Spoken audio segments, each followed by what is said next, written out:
And sometimes we even go down the baseball road, dropping a deuce on the corner just the way we like it. Cubs at Pirates today, Chelsea. Let's do it. Pirates minus 135, Cubs plus 110. Total set at 7 and hook. Jamison Taillon going for the Cubbies. Jared Jones gets the call for Pittsburgh. It's been, 48 hours since I've gotten one of your handicaps on this show. So give me a winner, Chelsea.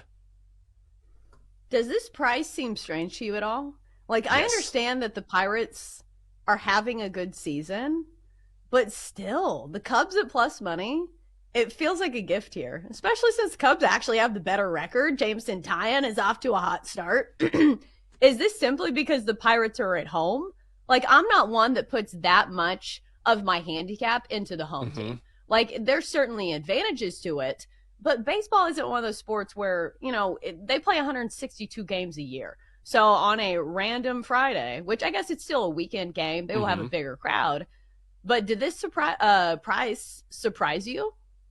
Yeah, it did. And the only thing I could figure out is that I think maybe it's Jared Jones.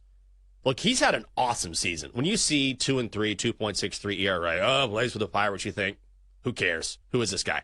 He's been awesome. He has not allowed more than 2 runs in any of his last 6 starts. And Chelsea, during that time, he's faced the Brewers, the Phillies, and the Orioles. So he's been mowing down some serious talent.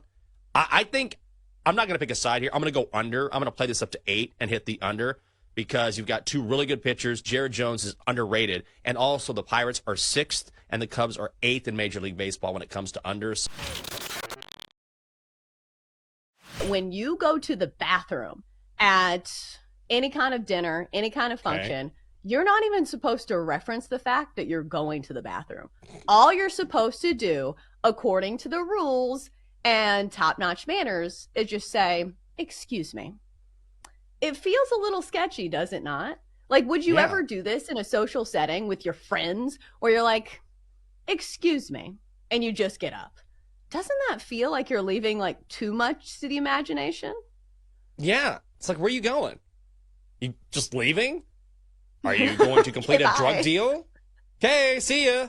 I would try to think of like the most creative ways to say I'm going to the bathroom that were also graphic. Like, if you were at a dinner with this lady, wouldn't you try to troll her? Be like, "Listen, excuse me for a minute. I've got to take the Browns to the Super Bowl." Oh, God, Chelsea, that's much worse. That is much worse. So you know a lot of ladies, these woo girls? Man, I got to whiz so bad. You're hearing this? Yeah, because drunk girls are not going to put a filter on what they're saying. And here's the other thing. Rompers and these like bodysuits have become so popular that like going to the bathroom's like a sport. Like, Jenks, I'm sure you have not ever had this issue, but does Catherine ever complain about this? Because bodysuits, the ones that attach at the bottom where you have to completely take them off, or rompers where you have to get completely naked in the stall. And you're like, this is terrible. Like, I'm drunk. I'm trying to get my romper back on. So if the graphic was correct, keep the bathroom talk to a minimum. We have definitely skewed very far away from that. So probably not the show you should be listening to for your etiquette tips. I'm just glad we're at the point in this show where we can finally discuss how we go to the bathroom when we have our rompers on. Knicks are even money. Total is 223.5. Chelsea, it had to be done. OG Anunoby is not going to play in this game. Jalen Brunson, I believe, is questionable, which explains why this number has, I believe, gone to 7.5 in some places. Is this true? So you going to lay it with Indiana?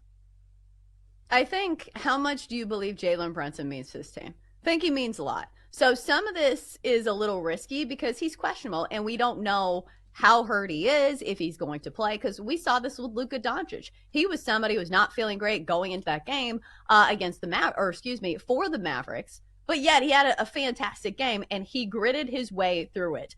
Do we think the same with Jalen Brunson? Like, I can totally see him trying to play in this game and gut through it. He has been the heart and soul of this Knicks team, so if he doesn't play, I'm definitely on the Pacers. And I guess it could be a bit of a risk-reward situation saying, okay, if you get it now before he's officially out, you can get a much better number. Because don't we think this number moves if he's announced as actually out in this game?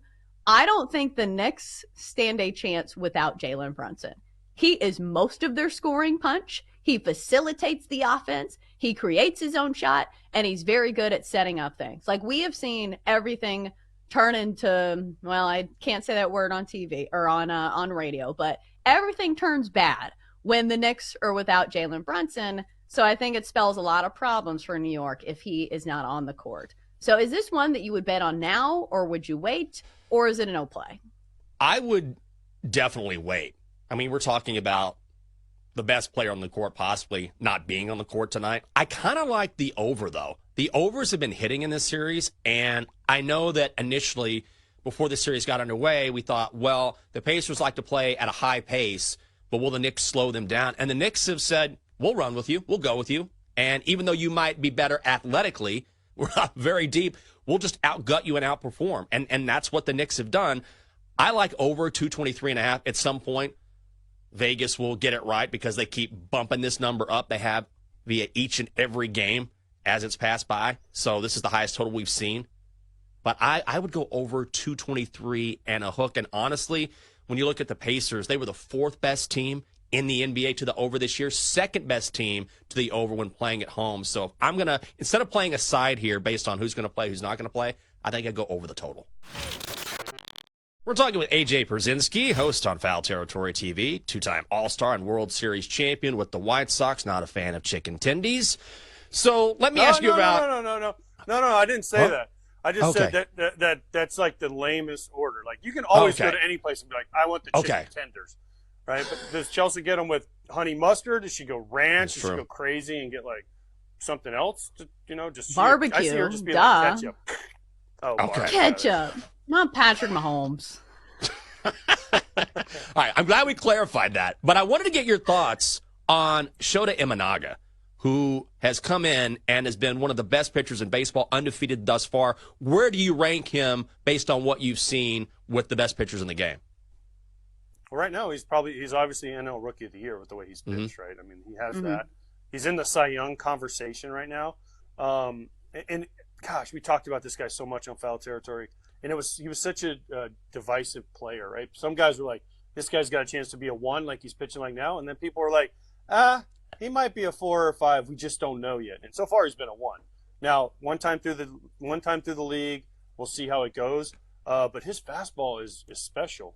His fastball split combo. He throws the high fastball and he backs it up with a split down in the zone. He has been really, really good. He's kind of what everyone thought Yamamoto was going to be coming out of the gate. Now Yamamoto has gotten much better as this first month has gone by. But man, this guy, Shota Imanaga. And you know what the best part about Shota is? He's a character, man. If you guys listen to any of his clips after he pitches and some of the quotes he's thrown out there, like he was in New York and they're like, what'd you think of New York? And he says, well, I saw it on Spider-Man, so I know Spider-Man was here. Like, stuff like that is just awesome because it just brings people a personality. But this guy's got a chance to be really, really good from what I've seen.